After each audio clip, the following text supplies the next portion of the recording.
Assalamualaikum warahmatullahi wabarakatuh.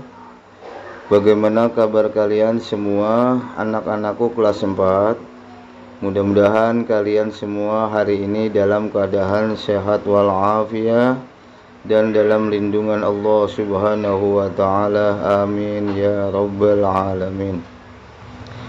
Berjumpa lagi dengan pelajaran Al-Quran Hadis kelas 4. Kali ini kita akan membahas tentang bab yang kelima, yaitu melafazkan hadis tentang niat. Mari sama-sama sebelum kita membahas materi ini, kita membaca basmalah. Bismillahirrahmanirrahim. Anak-anakku sekalian, marilah kita sama-sama membaca hadis tentang niat ini. Bismillahirrahmanirrahim.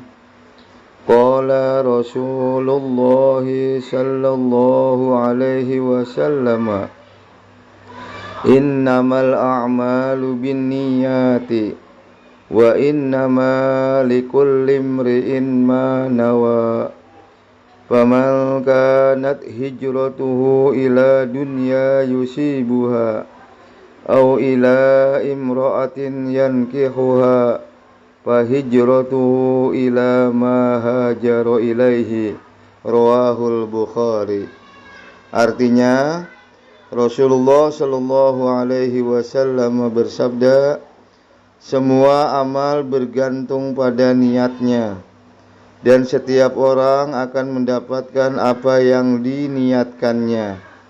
Barang siapa yang hijrahnya karena dunia yang ia tuju atau wanita yang ia ingin dinikahinya, maka ia akan mendapatkan apa yang diniatkannya tersebut. Hadis riwayat Al-Bukhari.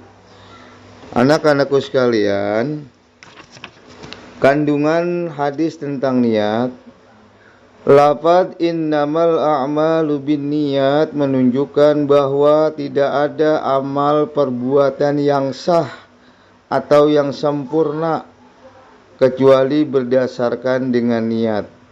Artinya, setiap amal perbuatan yang tidak diniatkan, maka amal perbuatan itu tidak sah dan tidak diterima oleh Allah Subhanahu wa ta'ala. Setiap manusia yang berakal sehat ketika melakukan suatu perbuatan pasti disertai dengan niat. Artinya, tidak mungkin suatu perbuatan itu tanpa diniati. Dari penjelasan hadis di atas dapat disimpulkan bahwa hadis tentang niat yang diriwayatkan oleh Imam Bukhari mengandung beberapa pelajaran. Di sini ada 7. Yang pertama, niat adalah syarat diterimanya atau tidaknya suatu amal perbuatan. Amal ibadah apapun hanya akan mendatangkan pahala jika diniatkan karena Allah Subhanahu wa ta'ala. Yang kedua, niat dilaksanakan ketika amal ibadah dimulai dan tempatnya di hati. Jadi, sebelum kita melakukan ibadah, maka ibadah itu harus kita niatkan terlebih dahulu. Dan tempatnya niat adanya di dalam hati. Yang ketiga, ikhlas atau niat karena Allah semata. Hendaknya diterapkan pada semua amal soleh dan ibadah. Kalau niatnya ibadah itu bukan karena Allah, maka ibadahnya itu akan sia-sia atau tidak sah.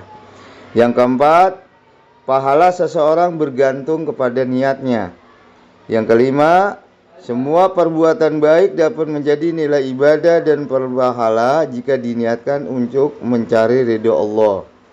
Yang keenam, niat dapat membedakan antara ibadah dan perbuatan biasa. Artinya, kita dapat membedakan antara itu ibadah dan perbuatan itu biasa karena diniatkannya. Yang ketujuh, niat merupakan bagian dari iman karena niat adalah pekerjaan hati. Sementara menurut ahlu sunnah wal jamaah, iman membenarkan yang ada di dalam hati, diucapkan dengan lisan atau mulut, dan diwujudkan dengan perbuatan. Anak-anakku sekalian, inilah penjelasan tentang hadis niat. Mudah-mudahan kamu semua dapat membacanya dengan baik dan dapat mengamalkannya dalam kehidupan sehari-hari. Dan jangan lupa, setiap yang kita perbuat ibadah itu harus disertai dengan niat karena Allah Subhanahu wa taala. Inilah pelajaran Al-Quran hadis tentang hadis niat. Mudah-mudahan kamu semua dapat memahaminya. Mari kita tutup dengan membaca hamdalah. Alhamdulillahi Rabbil Alamin. Assalamualaikum warahmatullahi wabarakatuh.